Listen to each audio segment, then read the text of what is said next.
Bupati nonaktif Musi Banyuasin, Dodi Reza Alik Nurdin, membantah semua dakwaan terkait kasus yang menimpanya.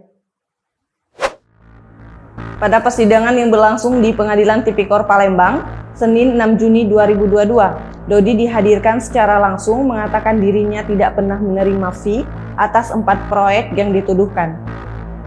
Bahkan Dodi menegaskan bahwa dirinya tidak pernah meminta atau memerintahkan Herman Mayori untuk mengumpulkan uang fee proyek tersebut. Di hadapan majelis hakim, JPU juga menanyakan soal kesaksian Badrul Zaman sebagai orang kepercayaan Dodi Reza yang menyatakan adanya setoran fee atas proyek tersebut. Mendapat pertanyaan itu, Dodi langsung membantahnya. Dikatakan Dodi, Badrul Zaman telah mencederainya, bagaimana mungkin yang bersangkutan merupakan orang kepercayaannya. Dalam kasus ini, Dodi Reza Alik Nurdin didakwa telah menerima suap 2,6 miliar rupiah dari pengusaha Suhandi.